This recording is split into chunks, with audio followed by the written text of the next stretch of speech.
Hi, everybody. Welcome. My name is Carrie. I am City Market's Assistant Outreach and Education Manager. Thank you so much to everybody who's tuning into us tonight. We are making a Buche de Noel, or Buche de Noel, I don't even know how you pronounce it tonight, with our lovely instructor, Audrey. I'm going to go over a few logistics things first, and then if you have any questions, I will sort of be behind the scenes during the rest of class. So you can send me a question in the Q&A box, which I'll point out, and I can try to help out with that on my end. So like I said, we are live, but we are watching, you are all watching at about a 30 to 40 second delay from what we are streaming out. So if you're like, oh, I typed in my question a minute ago and they haven't gotten to it yet, remember that it's coming into us a delay, and then it's also our response is potentially coming out to you all at a delay. So be patient. I promise I'm going to try to get to every question in the chat box. I'll go back behind the scenes and put a note into that. You'll see a little red dot kind of pop up where you can access the Q&A button to submit any questions or comments. One thing that we love is finding out where everybody's watching from. So if you're interested in sharing, into that Q&A box, you can put where you're watching from, and that's always kind of exciting to read out the list of reaching beyond just here in lovely snowy Burlington, Vermont. We were really excited that it snowed last night, so it felt very festive for this class. If you're watching and you're joining us a little bit late, and if you don't want to watch from the very beginning, if you'd rather catch up to where we are, you can hit live. It's down near the play pause button, and that will just catch you up to where we are rather than starting at the very beginning with all of this intro stuff. I think that's it from me. I will turn things over to our instructor, Audrey. Like I mentioned in the email, this is not a bake along class. This is a very technical, complicated recipe. We've done a couple of the steps ahead of time so that we can fit it all into the hour-and-a-half class time that we have together.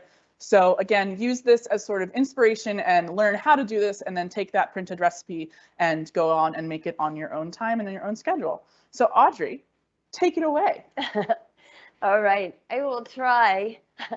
Hi, everybody. Thank you so much for joining us again tonight. Yes, this is a complicated recipe, and I'm going to do my best to stay on track, even though I had a cold, and it was just a cold, and my brain is a little bit crazy. And I had 2 wreath-making events this week, and it's just a lot. And so here, forewarning also, I have a lingering cough. So if at some point you think I'm about to die for something that you're hearing and seeing, I'm going to be okay. And I really hope that's not going to happen. I've taken every precaution, but we'll see what happens here. So we're going to make this incredibly beautiful Christmas cake that I absolutely have loved since maybe I was 12 years old. It's called a Buche de Noel.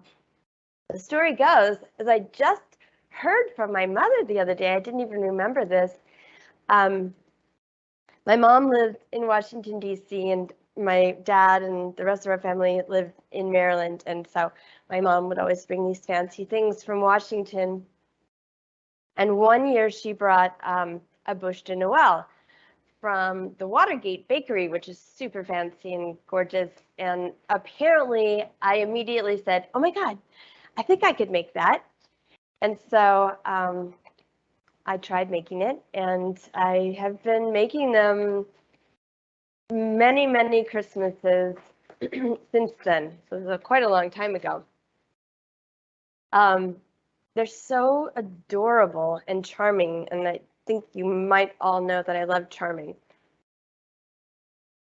The little meringue mushrooms and the powdered sugar. And it's really cool. I found a new way of making the mushrooms this year. So making a meringue bottom with a little raspberry on top, and the powdered sugar looks like those little drawn mushrooms that are red, the red tops. It's absolutely adorable. So we're going to make the regular kind and the new kind. And this year I'm also incorporating something that a lot of people do. I've never actually tried before. I usually just stick a bunch of fir and pine branches on my platter, but I thought this looked fun to do the sugared rosemary and thyme and cranberries. So we're going to get started. There's a lot of steps.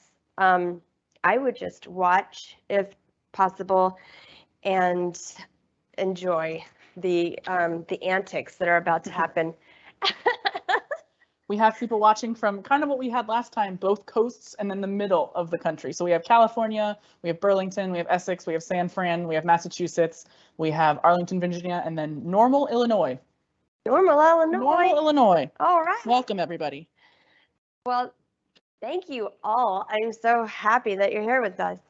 So let's see. You do want to preheat your oven to 350 for the cake. And then once the cake is out, we're going to turn the temperature down to 225 degrees for the meringues. Then we're going to make the meringues.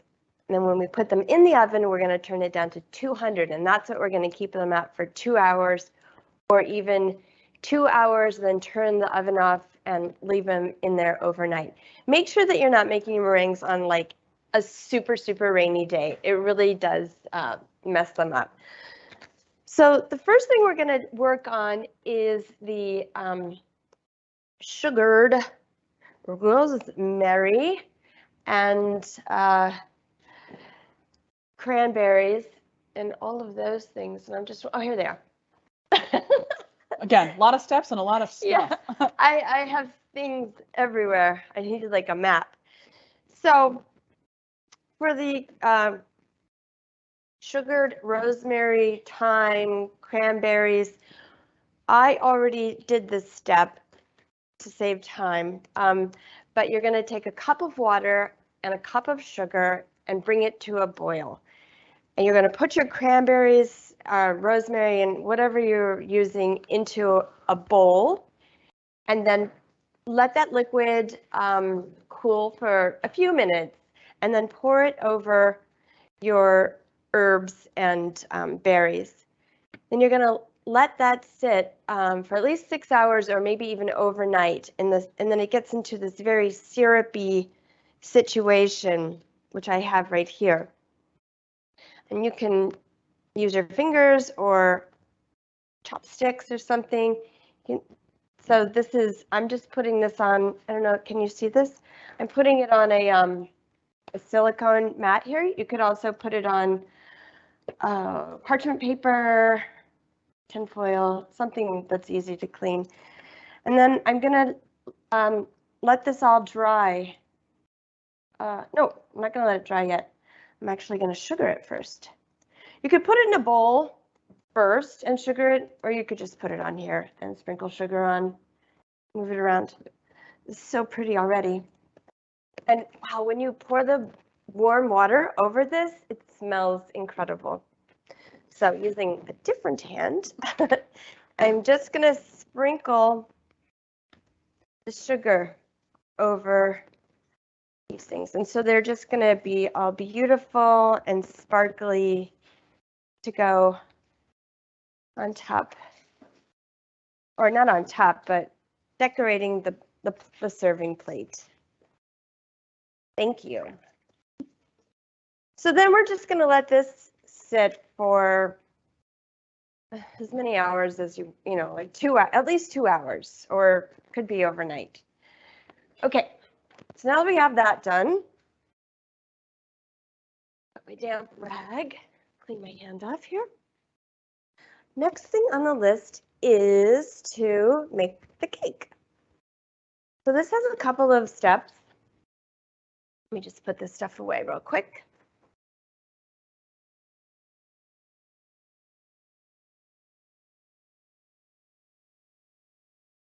Now, I mean, come on, does this look professional? Oh, well, of course I am very professional.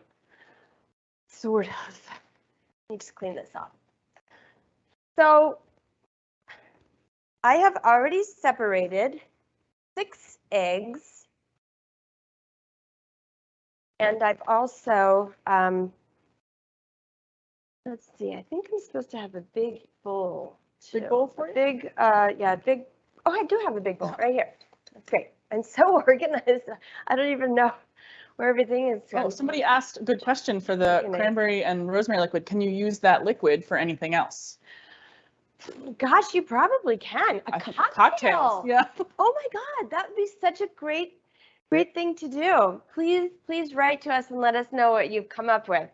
I'd say a cocktail would be a great, Or, if you have other things that you want to decorate with sugar, you could save that syrup for Or a I'm day or thinking, two. when you do like poke cakes, when you soak sugar syrup into like Right, tres leches cake or something like that, rather than milk, do it with like cranberry rosemary syrup. right.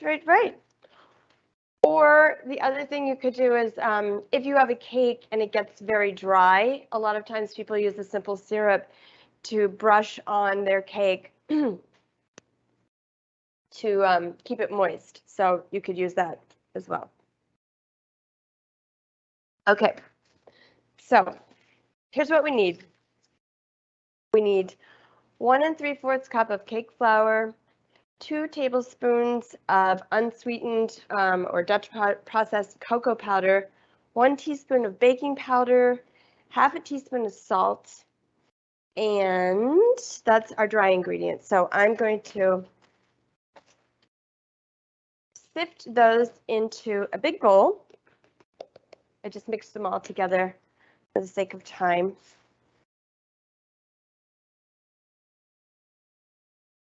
Pretty sure I put the salt in there. Yep, you did. Okay. I'm going to set that aside. So the ingredients are 1 cup of sugar separated, and also 2 tablespoons of vegetable oil. Wonder where that is. I can get you some. Okay. I think this is it. Yeah. Wrong tray. Yeah, wrong tray. And 1 1/2 teaspoons of pure vanilla extract. Alice is asking, does it have to be cake flour? What would happen if I just used regular all-purpose?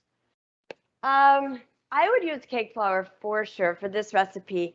If you use regular all-purpose flour, it's just not going to be as, what is the word? Smooth and silky, and it's just a little rougher. I'm going to see how this works with the cough drop. I'll be right back. It's too big if I have the whole thing in there. Yeah. Okay, bear with me, folks. So what I'm going to do is beat my egg whites first. So I've got 6 egg whites, room temperature. I'm going to start the mixer. Now, when the mixer goes, you can't hear me usually at this point because there's a little glitch. Yeah. So I'm going to get that frothy, and then I'm going to start to add my sugar slowly. And I'm going to beat it until it gets to stiff peaks. Okay? Yep. So we find that sometimes this makes our video or our voice software go a little crazy. So if we start getting glitchy sound, I will restart our software and that will be better.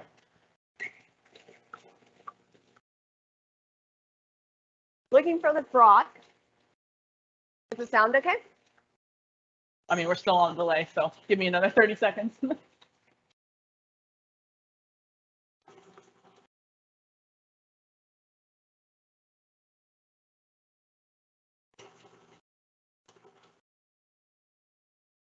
While that's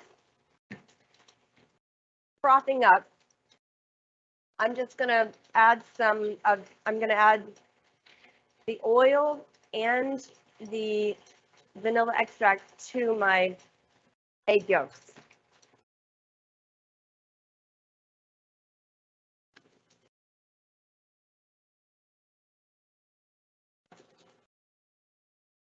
And 1 1/2 teaspoons. All right. We appear to be okay with the sound. This is great. This is an improvement. I don't know what happened last time, but we'll take it. Okay. So I've got 1 1/2 teaspoons of vanilla extract, and I've got 2 tablespoons of vegetable or canola oil. All right, we're getting frothy. Just want to show you what that looks like. Okay, so just getting frothy. And then I'm going to start to add my half of the sugar a little at a time. Martha says 1 tablespoon every 60 seconds. We're not doing that. I I have done it many times, but I don't think you have to do it that slowly. Also, if you can find super fine sugar, that makes it even easier to do. Which I did find super fine sugar. Finally, I searched, 20 different stores, and I left it at home. It's a very like UK thing, isn't it? They bake with it a lot more over in the UK than we do here, so it's hard to find over here. But I also read that you can just blend sugar in a food processor. I've tried that, Yeah. but it didn't seem to make that too much of a difference. Yeah. But you can use regular sugar as well. Yeah. But definitely use the cake flour for this recipe. So I'm turning up the speed a little bit. Somebody here says that the internet says you can make a substitute for cake flour with all-purpose and a little bit of cornstarch. So try it out. Try both. Make 2 Yule logs and let us know which one's better. Yeah, you make 2 Yule logs and tell me how it goes. That's a lot to do. Yeah. Says the woman who's basically made 3 now for this class. So these take a long while to do, actually. So I'm gonna just do a little dance for you. Just kidding. I love it. 2 types of entertainment. It's almost there, but you want to make sure they're nice and stiff. And I'll show you how you can tell if they're stiff enough, but not overly stiff, because then they become dry and they're really hard to incorporate into the batter. But you're going to want to take your whisk out and hold it upside down, and if it stays up nice and tall, then it's a nice stiff peak. You pull it out and it bends over a little bit, then that's a soft peak. We want stiff peak.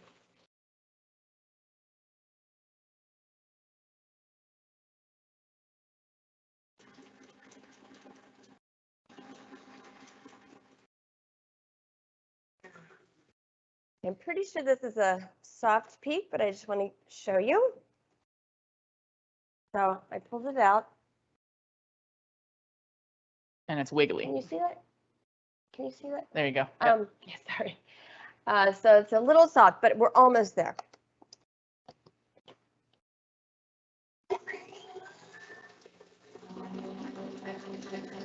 Don't walk away from this right now. You just want to keep an eye on it, because you couldn't really overdo it.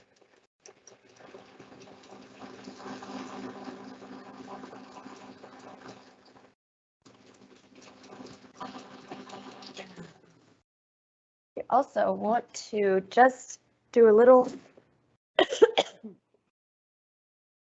make sure there's no sugar on the bottom.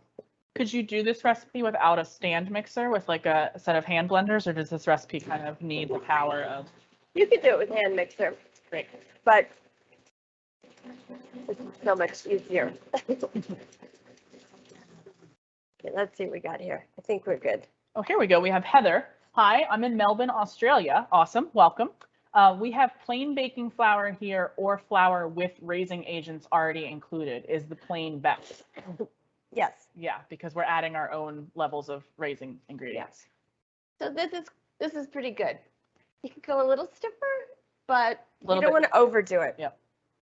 That's really hard to incorporate into the batter. So then I just tap, tap, tap to get everything off of here. And now we're going to do the egg yolks in a new bowl. You could use the same bowl, but I don't like that. I don't like doing that. It helps when you have a stand mixer for this kitchen and then somebody who brings her own equipment from her stand mixer. Yeah, at home I have two bowls. I have 2 sets of whisk. It's a game changer. So now I'm adding in my yolks, my oil, and my vanilla. And I'm gonna beat this until it becomes really pale and thick. You want it to hold a ribbon when you pull up the whisk. It holds a ribbon on top for about 5 seconds.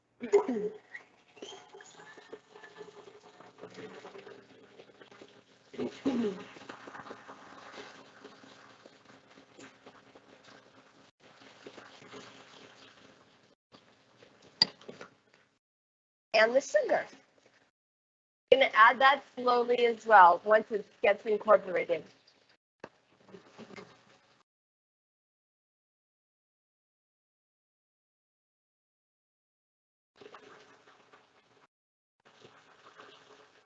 So if you're doing this with your kids, having all this stuff pre-measured in separate bowls, even marked out with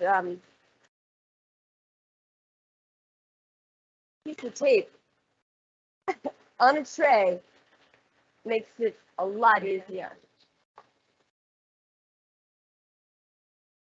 So someone just asked, is there sugar left in the small bowl? So you split it out, right? I split the sugar, so I put one bowl in the egg whites and one bowl in the egg yolks. Yep.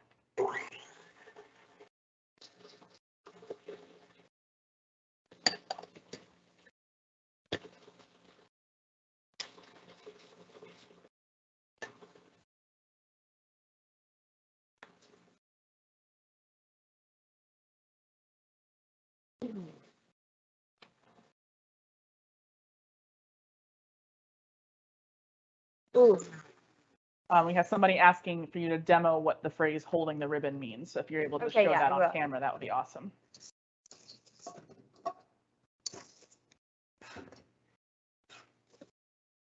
I'm just scraping the bottom for a second. So right now it's not, I don't know, can you see that? Yeah, can you see that? Kind of very liquidy, right? Yeah, it goes right back into it immediately. So I'm gonna beat it a little more so that when I pull this up, this is the ribbon, it will stay on top of the egg yolks for a few seconds longer. It won't dissolve or fall right into it. Do you have another spatula? Yep, in that container right there on the table for you.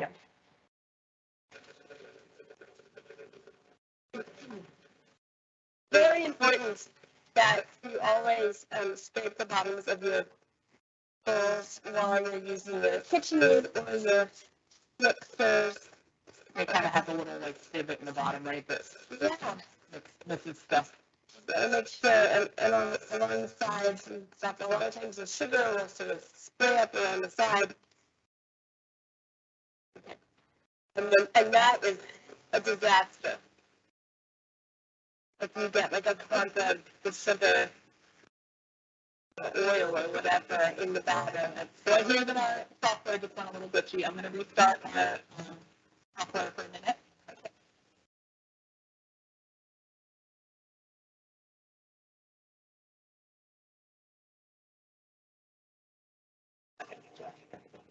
All right. Yep, I know. Thank you for alerting me to the audio problem. Hopefully, I just restarted it, and hopefully that should be a lot better for everybody. I don't know why it chooses to do it sometimes and doesn't choose it to do it other times, but. Okay, so this is a lot better. Can you see that? How it's sort of staying on top a little bit longer? I might. Can you see that? Can you guys see that? I'm looking the wrong thing. Can you see how the ribbon is staying on top of the batter there? The eggs? Can you? Yeah. Okay. All right. Yep, it sounds like we're a lot better now. So hopefully, sorry for that glitch. Hopefully it won't happen again, but if it does, I will restart it and figure it out. Okay. I'm just going to give this another 60 seconds and then we're going to move on.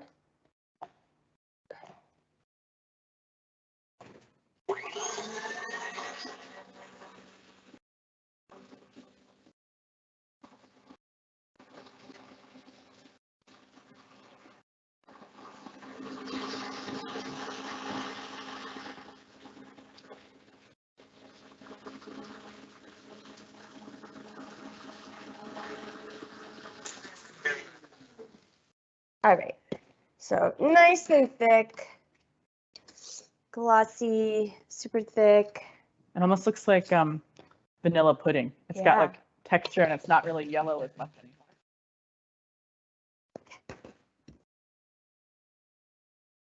All right, so now we want to fold in half of the whipped egg whites into the egg yolk mixture gently, and then we will continue folding more of them in. A third to a half, I'd say a third. I like to lighten it first with the first egg egg whites. Otherwise, it's hard. So I'm folding and mixing, kind of. I'm not doing a absolute perfect fold. I'm mixing it in because so then it lightens this mixture. Makes it easier to fold in the rest of the egg whites without deflating them. You know what I mean? Mm-hmm.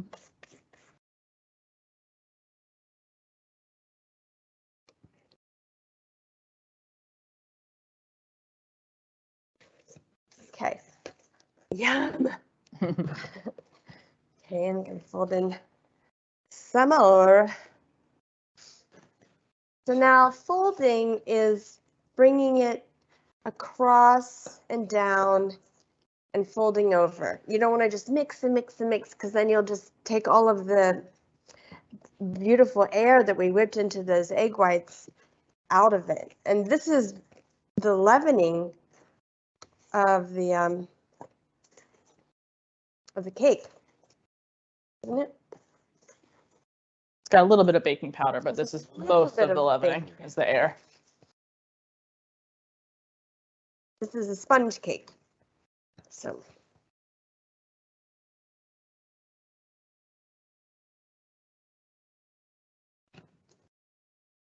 okay, now the rest of the egg white.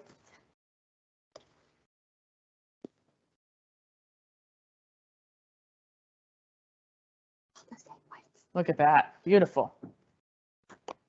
Yeah, so you don't want to overdo them because they'll just be really dry and very hard to incorporate. All right.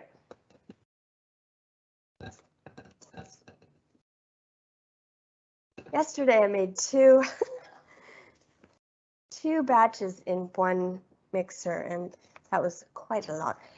And when I had to mix it all together with the dry ingredients, I thought I had a larger bowl, but I couldn't find it, so I had to do it in a oh my God, a Dutch oven. I had to mix my cake in my huge Dutch oven, but it worked. Yeah.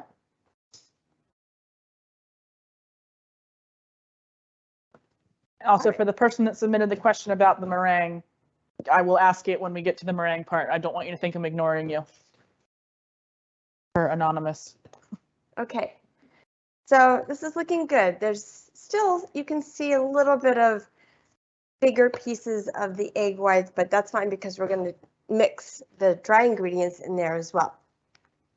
Okay, so now I am going to add half of the flour and cocoa and all that other good stuff in there and fold. Again, folding, not mixing.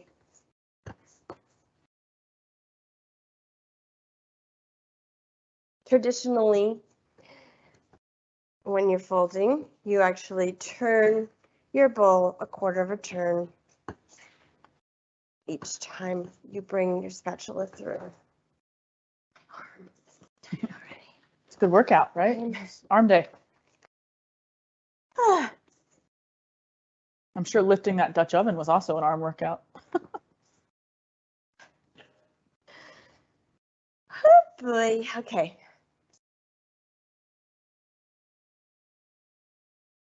Okay, that looks well mixed. We're going to add the rest of the dry ingredients.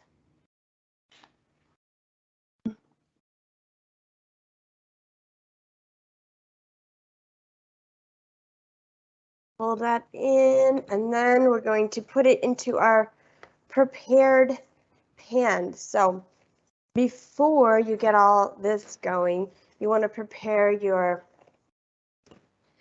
cake pan. And I use a half sheet cake tray. Is that what they're called? And I butter it first, the bottom and the sides. And Just with then, hands, can you stir with your left. and then put the parchment paper in, and then butter the parchment paper, because you really don't want it to stick when you're getting this baby out. It's tricky. But it's not as hard as it seems. It really seems incredibly tricky and not difficult. But if you do it properly, so butter the pan, parchment paper, butter the parchment paper. I always make the note too that for people who are not familiar with baking, parchment paper and wax paper are not the same thing. They cannot be used interchangeably. So if you're a newbie to baking, don't make the mistake of using wax paper in your oven because it will catch on fire. Yeah, so this is the parchment paper. And I love the parchment paper that comes in sheets. So convenient. I love you. All right, so ta-da! Here I have our prepared pan. Look at you. And I'm going to use So offset spatula to spread this. Look how light and beautiful this batter is. Okay, so I'm going to get it all out, every tiny bit.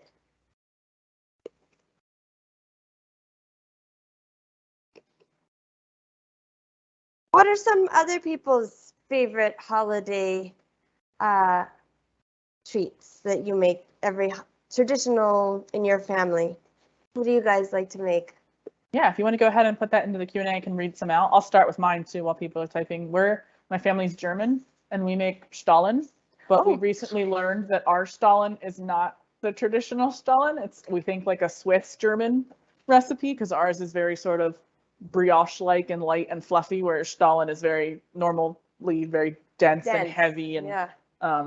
So yeah, we've made a traditional thing for years that we thought was super traditional that is maybe not as traditional, but it's still. I bet it's delicious. I love Stollen. Yep. My mother's German, and I said something. I was like, "Oh boy, I just remembered. I'm probably going to get a Stollen." I said, in the mail from Marge, my stepmother, and she said, "Audrey," she's probably watching. Please don't ever say Stollen. It's Stollen. Yeah. Got to put that on there. So Stollen, and this is Buche de Noel. Stollen is so good. It's my favorite thing. P.S. Marge, if you are watching, I haven't received it yet, so I'm hoping. Because you said it wrong. She's not doing it. Yeah. We have someone who makes Linzer cookies with persimmon filling. We have gingerbread and tamla. I'm not sure how to pronounce that or what that is, but that sounds amazing. Wow. Persimmon. Oh, tamale. There we go. Where do you live? Do you live somewhere where they have persimmons? I used to live in Los Angeles and there were persimmon trees. They're so cool. Okay, so here we go. We're filled up. We're going to tap it a couple times gently to knock any air bubbles to the surface, hopefully. It's so loud to do this. On a metal table too. Now I'm going to put this in the oven, and it's going to be for about 15 to 16 minutes. So we're going to set the timer. I'll be right back. 15. Alice is in California, so I'm guessing, yes, they probably have persimmons. Yeah.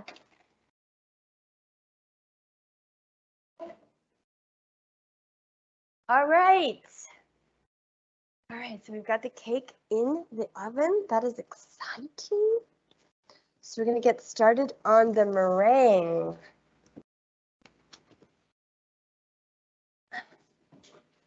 Now, I thought I had one more of these bowls somewhere. Where's that other bowl?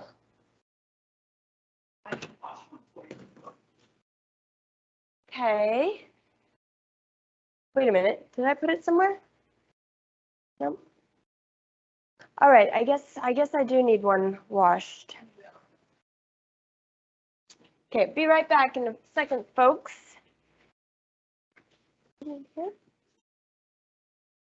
There's one right here. Oh, yeah, see that? That's probably from our old standing. I can use this one. Yeah. All right. Do I have an extra whisk? Hold on. Where's that other whisk? Didn't I? But I had another one. Remember? Oh, I used both. Okay, we do need extra whisk attachment. Great. Okay, so this is where all the bowls and whisk attachments come in super handy. Alrighty, so for my meringues, now on your recipe it says 3 egg whites, and that's what I like to do because I like to make a lot of meringues and extras as just cookies while you're doing this, because it's kind of a process. You might as well just make some plain cookies and put them in a bag. They last a pretty long time, and give them out as Christmas presents. So this is pretty simple to do, actually. You're just going to take your egg white or egg whites, a pinch. In this recipe, it's a pinch of cream of tartar,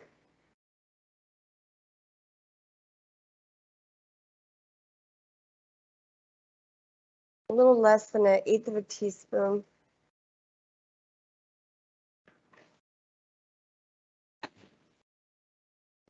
And a pinch of salt. And 2 tablespoons of super fine sugar if you have it. Now, again, I'm going to let the eggs froth up a little bit before I add the sugar and the vanilla.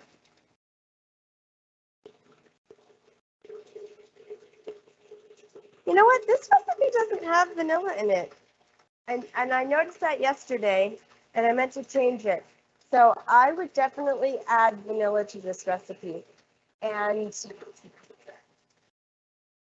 for 3 eggs, I would add approximately a teaspoon of vanilla.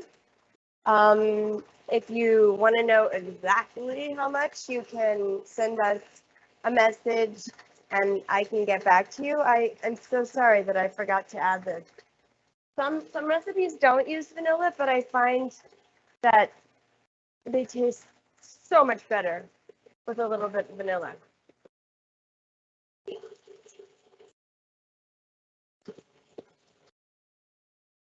Okay, so we're getting frothy in here. We're getting frothy. And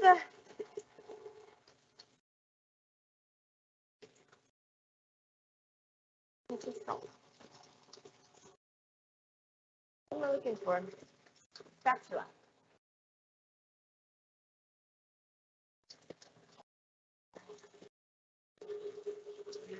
I've never made it with just 1 egg white. We're going to see if I can even fill up my piping bag. Can everybody still hear me with the mixer going? It's All right, muffled a little bit, but yeah.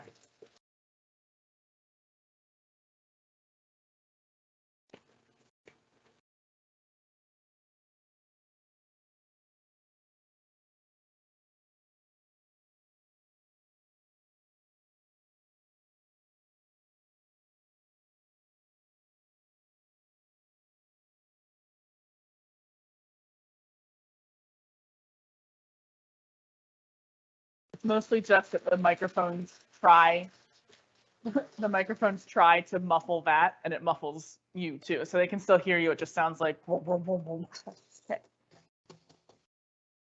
So nice stiff peaks and not too stiff. So I almost went too stiff. So this is A spike. I stopped it just in time. It's literally almost too stiff. But we're gonna make it work. It's such a small amount, I can't even get it to stick on the end there. Yeah, it's all in the whisk. Okay. Okay. So now I'm gonna stick your prepped piping bag. So I put a tip in here that has, I think it's about a 1/2 inch opening. And the easiest way to do this is to put it into a glass or any kind of container. Fold this over so it doesn't shoot out the bottom. And fold the top over because it's super messy. I want to keep the messiness to a minimum. I hope I didn't overbeat these. So this is the driest you would want them to be. So you can see how dry they are here. But I hope they're gonna work. If they don't work right this second, it's okay because I made 50,000 of them last night. I say we won't know for a while, right? We're gonna leave these overnight. Well, we might know while I'm piping them out. They might act a little weird. But this is, a very new machine. My machine kind of doesn't even go up to that speed. So it really went from like soup to nuts in Yeah. 3 Audrey's the seconds. only one who has used that stand mixer. You use it for both of your classes now, and you've been the only one who's used it. All right. So you want to squeeze that down to the bottom there.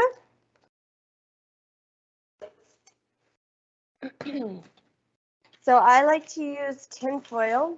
Some people use parchment paper.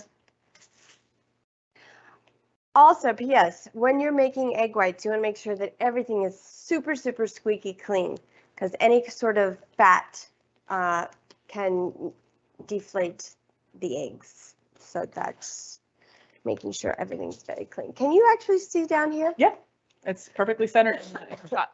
Okay, so to make the caps, oops. Oh, see, I overdid it. I really did overdo it.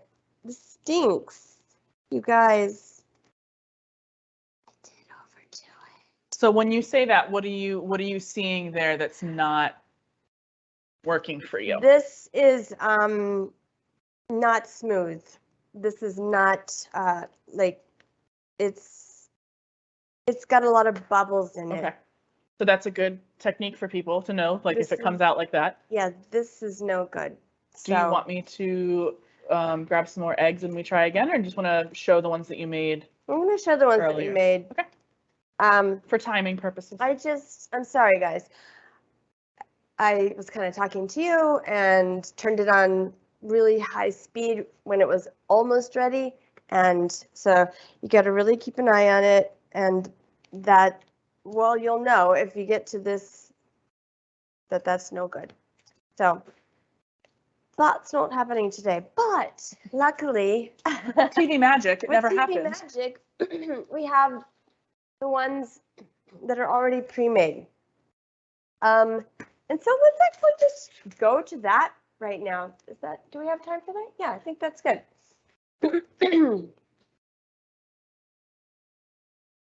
Yeah. Okay, so you can see that these are really smooth and beautiful, and what I just created was never come out to this effect. So, oh, we got to make the chocolate. Yep. Are you simmering the chocolate? Yep. So we want to put a little chocolate in a double boiler and melt it so that we can put these together. So with my good meringue, I made, thank you. I made bottoms. So these are the stems. Some of them are thick, some of them are thin, some of them are longer and taller. So for the stems, my technique is just holding the piping bag down, pushing it out gently and lifting it up till you, and then it sort of disconnects here.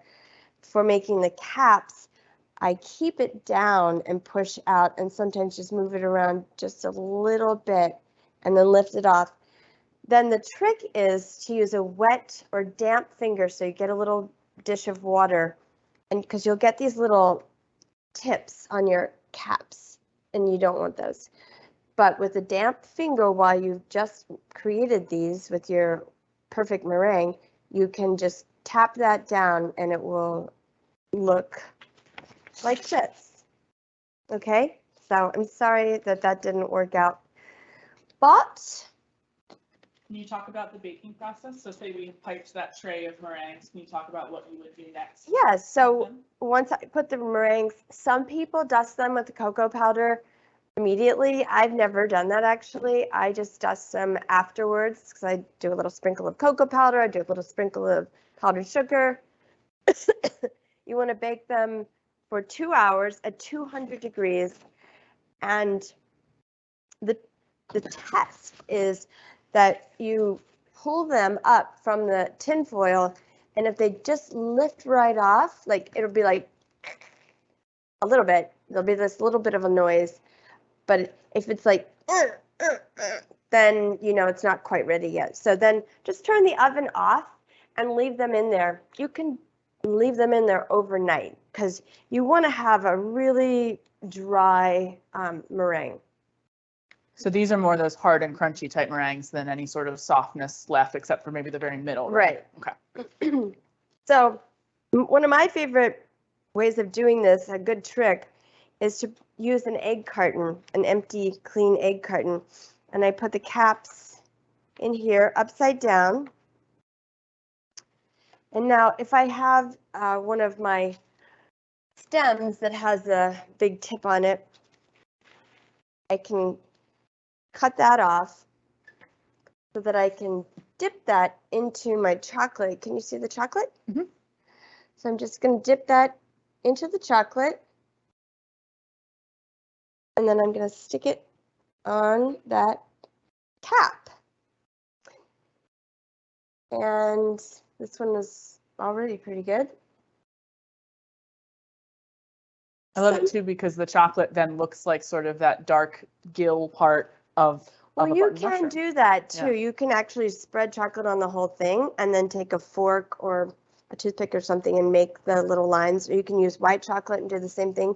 It's really cute. Some people actually will just keep this little tip on here and they'll make a little hole, just a little hole in there for this to fit into. Never really done that either, but try it. Yes, it works. Cute. Yeah. And so as I mentioned, I found this adorable way of making these meringue mushrooms with the raspberry. Amanitas. How adorable is that with a little bit of powdered sugar on top? That's so cute. So we're going to definitely do some of these. I would do these at the very, very last minute because this is a little bit moist and this does not like moisture. So I would make some of these, and if you're just going to use the raspberry ones, make the stems, and then right before you serve the cake, when you're putting all the other decorations like the sugared thyme and berries on it, then just stick these on top. So you have about 30 seconds left on your cake timer. So we're perfect timing to show that part. If you Okay, so we're all good here. I already made a lot of the meringues, so we don't have to worry about that. So we did have a question on the meringues. Someone asked about a hot air or a convection oven for them. Is it the same setting or would you recommend not doing it on convection? Any ideas on that? I've never used a convection oven, and so I would have to Google it myself. I'm sorry, I don't know how that would work. Meringues are pretty delicate, so I would definitely Google it before you try it. All right, so I'm gonna check the cake, and basically, you want the cake, you're gonna just press your finger on the cake, and if it comes back up, then you're good. You do not want to overbake the cake. All right, and I'm just gonna prep this because I'm already prepped.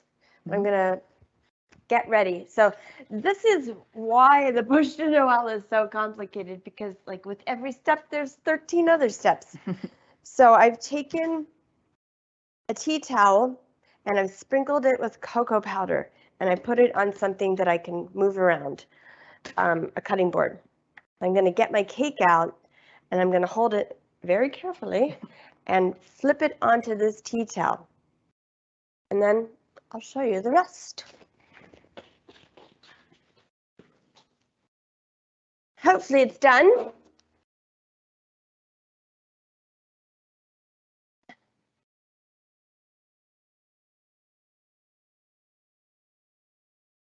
We don't have to do the meringues now. That's good.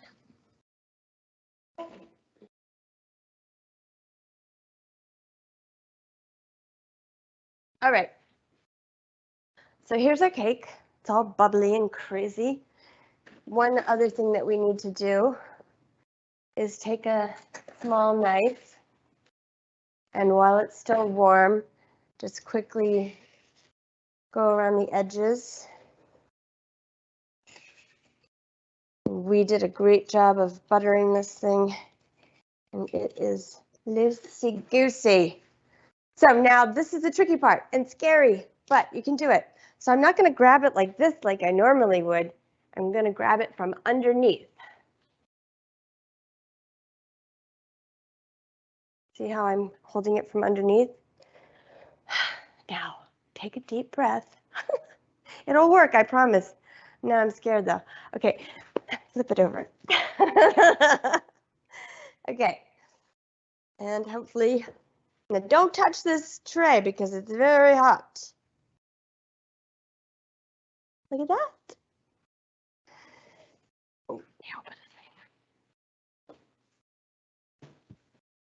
okay, and now we're going to peel off the, and you don't want this to bake too long because then it gets dry and it makes it really hard to roll. Oh, that is hot. This is perfect.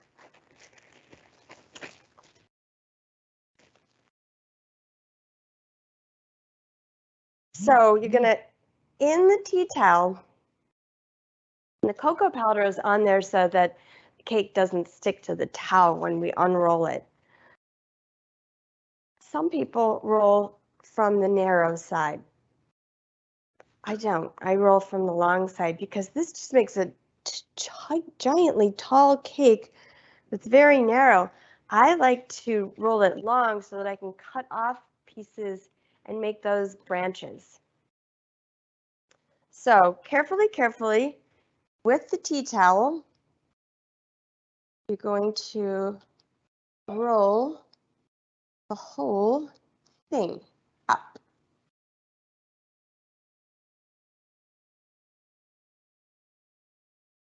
There we go. It's pretty easy. So you're gonna let this cool for a couple of hours. You can also put it in the fridge if you need to speed things up, but you want it to be cool before the next step. And the next step is making the filling and then filling it, and then making the ganache to cover it, and then decorating it, and then comes the really fun part, which is eating it. Let me wash a bowl for you because you're going to need to make the filling in the bowl, right? Yes.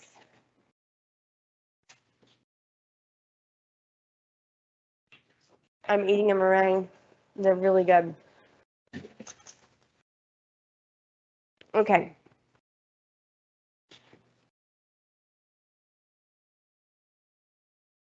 So, yeah, if you have any questions, please put them in the chat.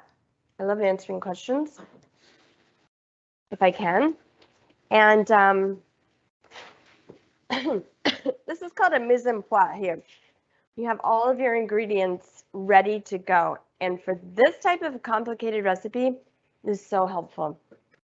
These little dishes are so helpful for small amounts, but you can use anything, cereal bowls, ball jars. Thank you. Okay, so for this one, you're going to need a cup and a half of cold, heavy cream into a clean mixer. And I'm going to let it start mixing a little bit before I put the other ingredients in. This is about a tablespoon and a half. I like to add as little extra liquid as possible because this can go from terrific to soupy really quickly, and then that's kind of a disaster. You want to keep it nice and thick. I've got 1/4 cup of confectioner's sugar and a tablespoon of cocoa, unsweetened Dutch processed cocoa. Because I'm making a mocha filling because that's what I like. You can also use some types of liqueur if you like, in place of the espresso coffee. So I'm going to start adding my sugar and cocoa and espresso.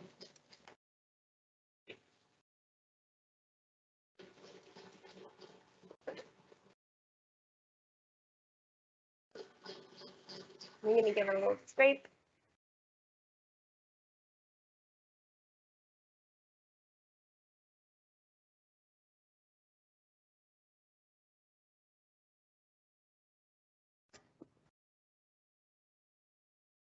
This is the dangerous, dangerous stuff. This stuff is so good.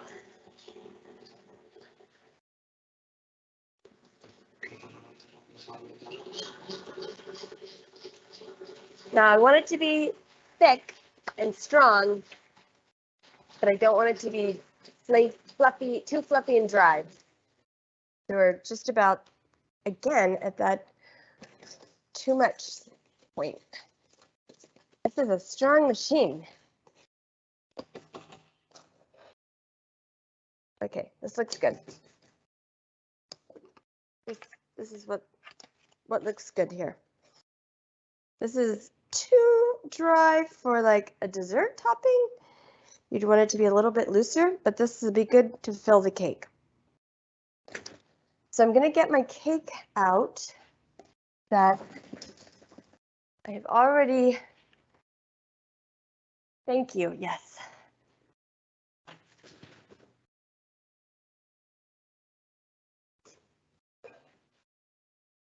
Now, this cake is a little drier than most of them would be because I made it yesterday and it's been sort of coming to room temperature for a while. So it's a bit crumbly, but I'm just going to show you. And the edges need to be cut off because they're totally dried out. So I'm just going to cut these edges off.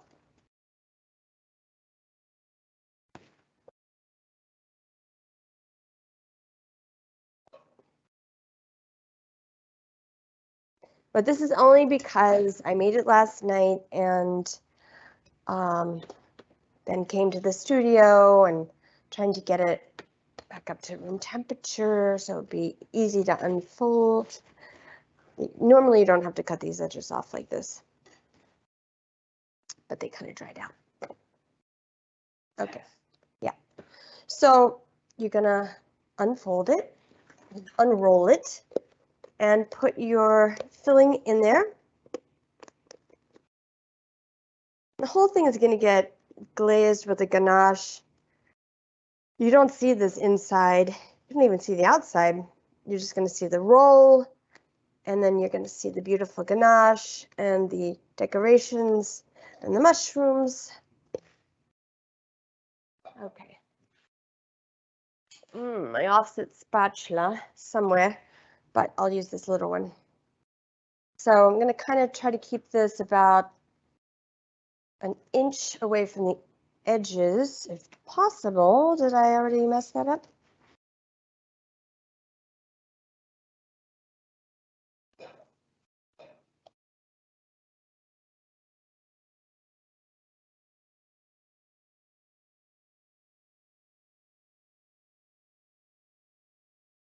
Okay. And then without the towel, we are going to roll this up, roll this back up, removing it from the towel. It's a good thing we put that cocoa powder on. We have someone in the chat saying ganache covers all sorts of sins. I like that attitude. Yeah. Just throw some ganache on it. It'll be fine. And it's like that thing from Portlandia. Put a bird on it. Put a bird on it. Put some ganache on it. So I'm going to just take this towel out of here. So I highly recommend having one Buche de Noel towel that you're going to use for this project because this cocoa does not come out. Someone asks, is that an inch from all four edges or just what would be the top and the bottom? You could actually do it all the way to the ends. And as you can see here, I did not do a great job of keeping it an inch from it. So it's not that big of a deal. I can just get rid of that. But it's really the two long sides. These edges, it kind of can come out. Yeah. Somebody else asked, did you roll it up from the other end than when you started? And I don't. You could roll it from either end. It's totally fine. I just was trying to get the towel off of it, so I was kind of rolling it from both sides. So anyway, at this point, you'll see that my other cake is a lot prettier than this one. This one was left on the towel for maybe too long. At this point, I'm going to wrap this in plastic, and I'm going to put this in the fridge for 2 hours to overnight, to 2 days, really. And you could also freeze this, I hear. I've never tried that either. Yeah. Before you put the ganache on it, you can freeze it. So you're going to stick this whole thing in the oven, in the fridge. And then I will show you now what that will look like.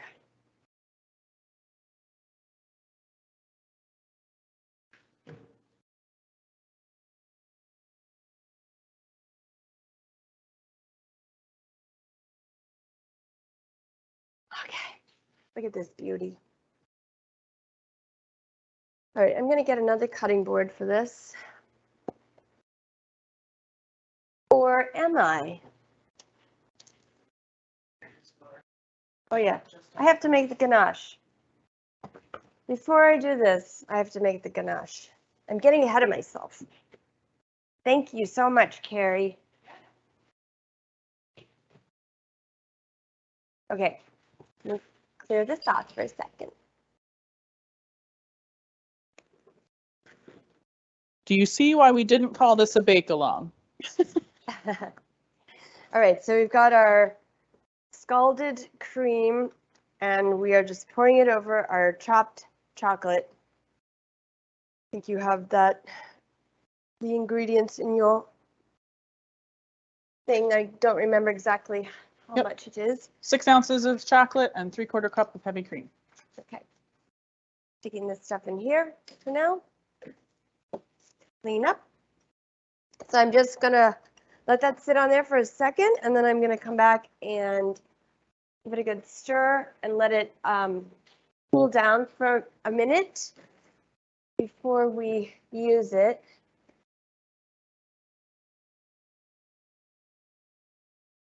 Someone commented, that is a good Swiss roll with some ice cream on top. Yummy. So yeah, you could just stop there and have it as cake if you didn't want to turn it into a Yule log.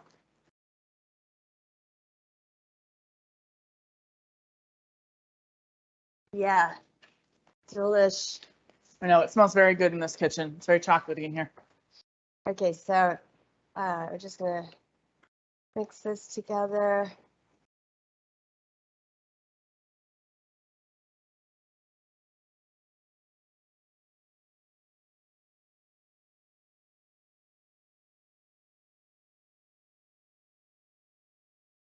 And Oh, here we go.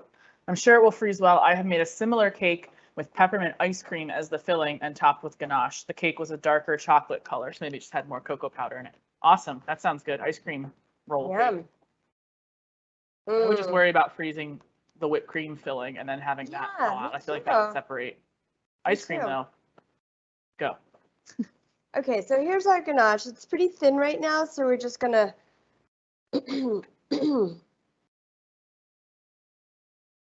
work on the cake for a second and let it cool down a little bit, hopefully. It's a good thing about stainless steel tables. It'll draw the heat out of it pretty quickly, even with the glass bowl. Yeah. Okay.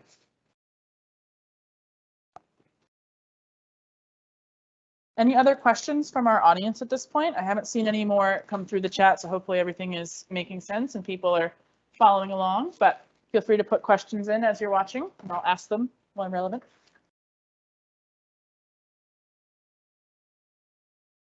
Just clean up here for 1 second. And since I did have an email question, yes, this is being recorded. I will upload the recorder. We will get the recording uploaded at a later date, and I'll make sure I send an email out to everybody when that goes up on our site, so you can watch it again if you want to learn how to do it again or need a refresher. A refresher, I mean, there's a lot. I have had to watch this many times when I was learning how to do it. So this is what the sugared rosemary and thyme looks like, and the cranberries, so cute. Beautiful. Very snowy. When they've dried. So we'll use those. Sherry asked, what kind of chocolate do you prefer for your ganache? Well, here at City Market, we have a lovely, what is it called? Calabo. Calabo 70%. chocolate. It's a dark, I think it's 70%. It's a 70, yeah, semi-sweet, dark. Semi-sweet chocolate is what I prefer. It's great because it's already in little chunks, so you don't have to cut it. Yes, it's really, really great. So I'm going to get my cake. I'm gonna get a little cutting board real quick here because I'm going to cut part of my cake so I can make a branch. I'm going to make the branch. Where is my cake? Is this it? Yep. Thank God for Carrie. Okay, now this cake turned out great.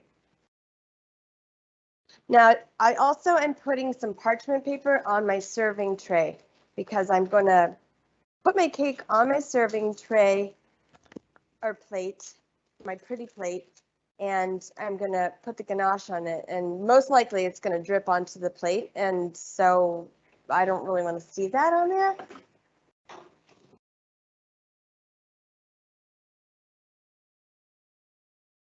So obviously this is where the roll, where I finished the roll. So I'm going to put that on the end there. So I'm going to cut this at a diagonal. This will be my branch.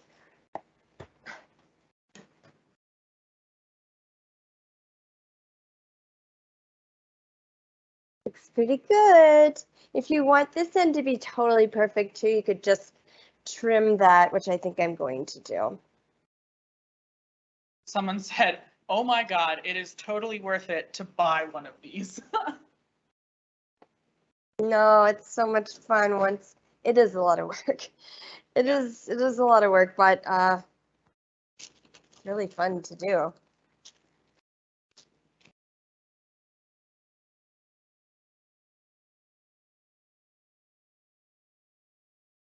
Cocoa powder everywhere. Yeah. Someone saying, I wish I was there to have some. We enjoy. Yeah, we'll enjoy it in spirit. I wonder how this is. Yeah. Let's just quality control. Oh my God. That mocha sauce is so good.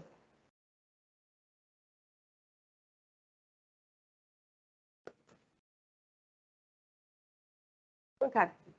Now a really fun part, guys.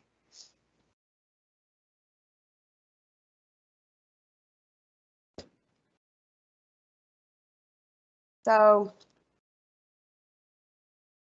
hey, this is a really big branch. I'm gonna make it a little smaller. Maybe I'll have 2 branches. Some people put them on top. It's kind of cool. 3D. I'm just gonna put it on the side. I have a hard time making decisions. So, Whichever you choose, it will look beautiful. okay. All right, so now I'm gonna put this ganache on. It's still a wee bit runny, but we're just gonna Do you want me to stick it in the freezer for a go minute? with it. Or get you out an ice pack like we did for your truffles and stir it on top of the ice pack? Okay. Yeah. We'll stir it on top of an ice pack for Yeah. 1 minute. So, We have waves. We have tips and tricks okay. and tools. Where are my raspberries? The best part of working in this kitchen.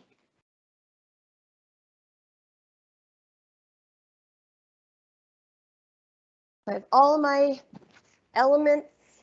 Best part of working in this kitchen instead of going off site is I have everything right here. We can make it work. So if you weren't in a big rush, you wouldn't have to do this. You just let this cool down. So it's a little bit thicker when you put it on.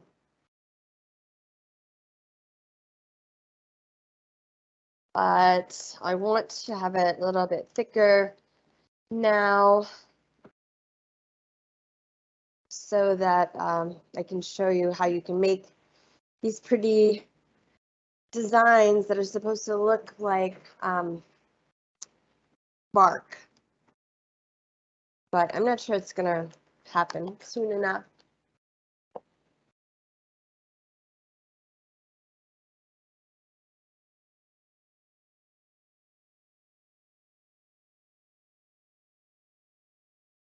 I don't want to bore you all with my stirring techniques, my beautiful stirring techniques. Do you know anything about like the history and folklore? Like why do people make Yes, cakes that look like I've logs? learned a little bit, and I'm just hoping I can remember. I'm gonna mess this up.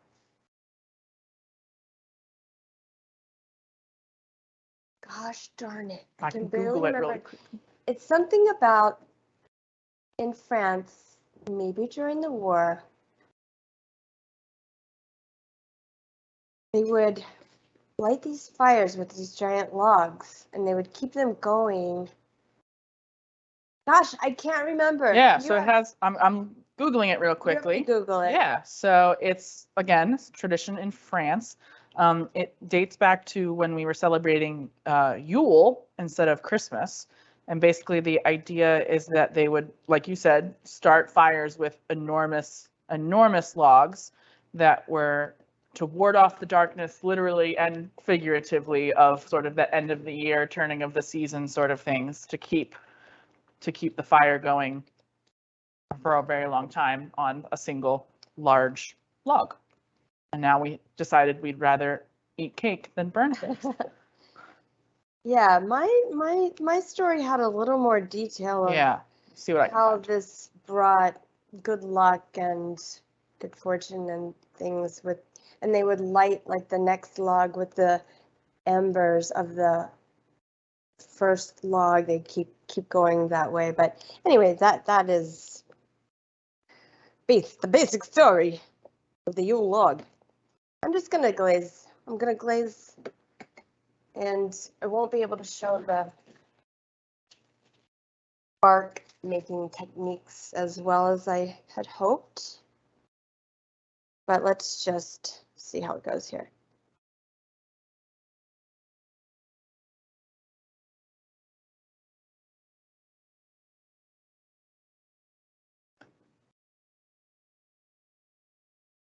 You can see why you need to have this parchment paper here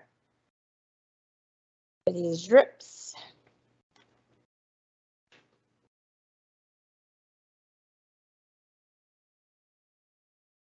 All right, here I have another thing to read while you're spreading. Okay. The history of the log is a history class in and of itself, dating back to medieval times as one of the pagan rituals to compete with the Yule traditions. A log of wood, often from a fruit tree to ensure a successful fruit harvest in the year to come, would be brought home and burned in the hearth. Depending on the region and beliefs, salt, wine, or holy water were sprinkled atop the log before lighting it on fire to guarantee successful harvest, etc. Once lit on Christmas Eve, the log was supposed to burn for at least 3 days for good luck, so until the new year. And then the ash from that burning would be kept, and the coals as well, used in various potions or rituals throughout the rest of the year. Yeah. Cool. Thank you. Yeah.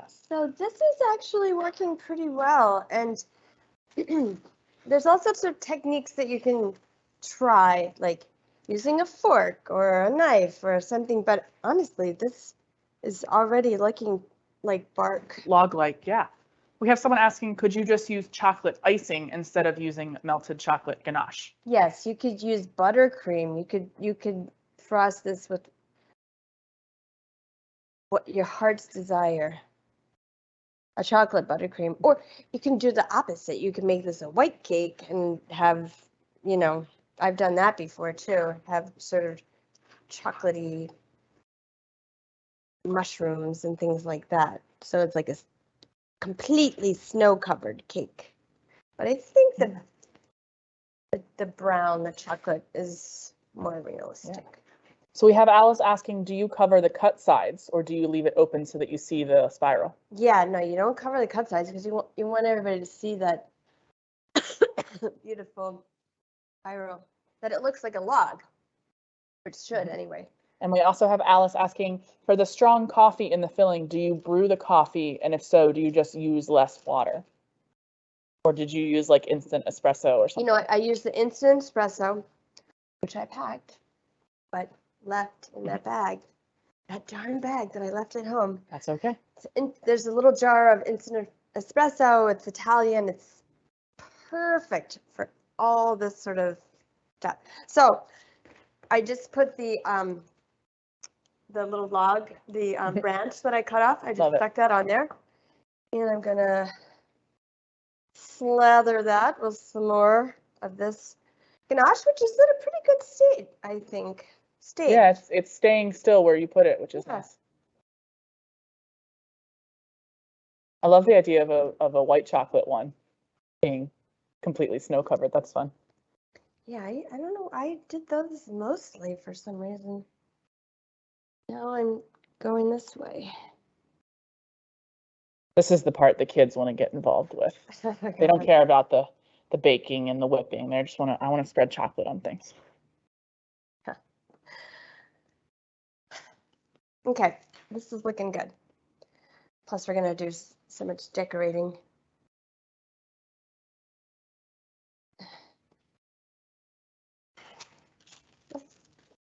I'm happy with how this is coming out. But you can use a fork to make designs. You can use sort of spreaders that are smaller or larger to kind of make bark patterns. I don't really like to make it look too worked on,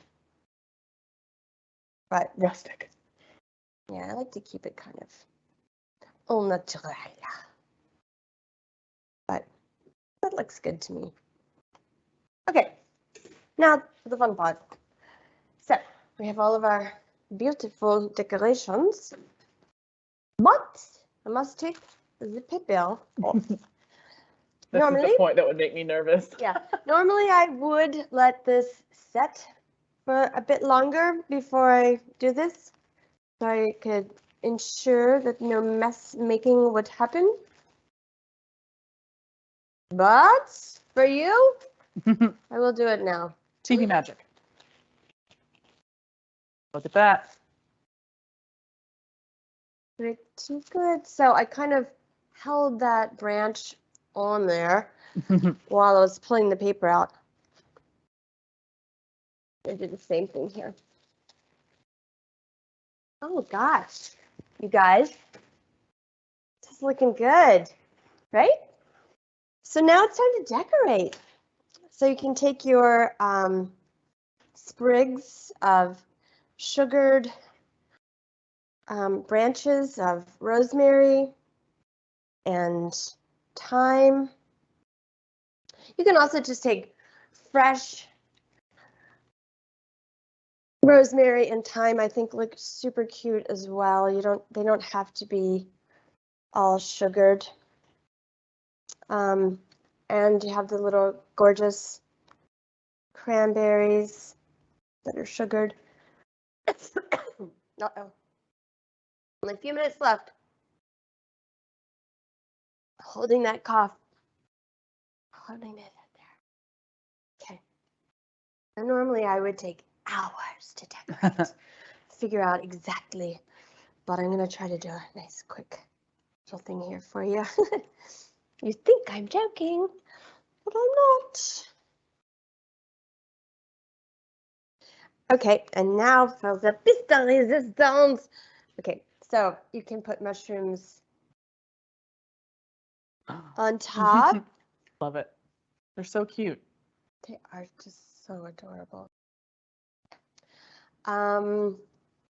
You can put them on the plate itself and maybe just put a tad of ganache on the bottom so it sort of stays there. Oh yeah, where's Do some of your raspberries. yeah. Perfect. So these are really super cute raspberries. So I have just the stems here that I made. And then we can just stick on, oh my gosh. That is adorable. And you made the stems like the perfect size too. They look like they fit. Yeah, I've never done these before. For the person asking about the filling, yes, you could use instant espresso. That's what Audrey used. You could do Yes. strong brewed coffee or just make espresso with some of that instant powder. Yeah. And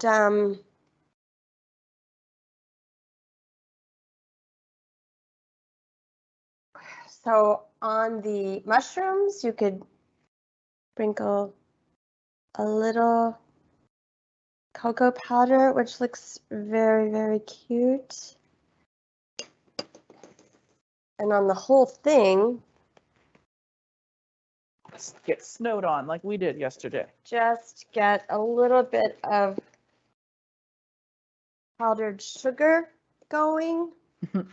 Someone said you could try moss, aka crushed pistachios. Yeah, I saw something like that. I thought that would be really fun too, but I just had to put the kibosh on doing too many things here. You didn't bring your gold luster dust? I mean, come on. I didn't bring my gold luster dust. So the powdered sugar just, kicks it up a notch, if you know what I mean. Maybe one more. Cute little. Can you turn it? Yeah, so that perfect. Look at that. And there's a Yule log.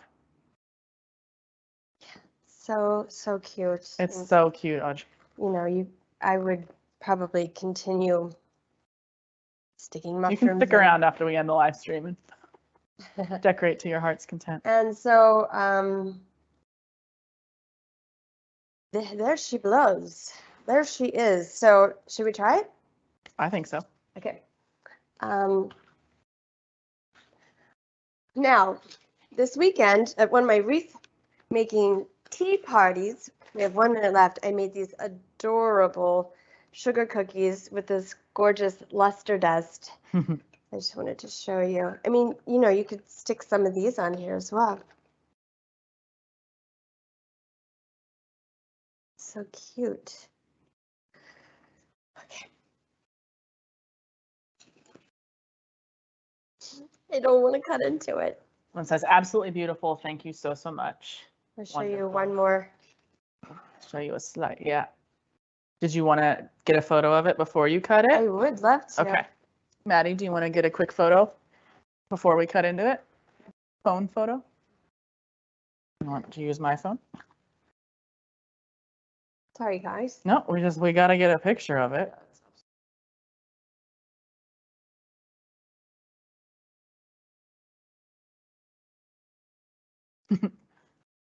Yeah. So I'll do my little outro while we're getting the photos and before we cut it, and then we'll cut it as sort of the end of our class time. Thank you all so much for tuning in. We love offering these live streams to reach people who are outside of Burlington. Thank you again for all the questions. It really helps keep the conversation going, which is awesome. And I will send a survey out tomorrow, as well as maybe one of these photos so that you can all see the finished product. But yeah, I would love to know your thoughts on the class and ideas for other classes that you would like to see from us. So Audrey, let's get that going. That looks great. Well, thanks for joining us, everybody. I hope that you brave making the Buche de Noel and let us know how it goes. I'm looking at this thinking that it looks fantastic, although I would love the ganache to be a little bit thicker on here. So that's one reason to let it cool a little bit longer. But very good lesson. Thank you so much for sticking in there while not feeling well. Definitely going to try this for Christmas. Yeah, if you do try this, send us photos. We love seeing pictures of the things that people make when we can't all be together in the kitchen making it with one another. So send us photos. Someone says, should I use a chainsaw to cut and serve and to fend off those who want more than one piece? LOL. I would use the knife to cut and serve, the chainsaw to fend off. Yeah. Yeah, don't get oil grease and once people get a taste of this filling. Also, if there's leftover filling, you can serve it on the side, as that filling is fantastic, and sometimes it squishes out the side. Yeah. So awesome. Enjoy. Have a wonderful, wonderful holiday, and I can't wait to see you for our next cooking show together. Thanks, everyone. Have a good night.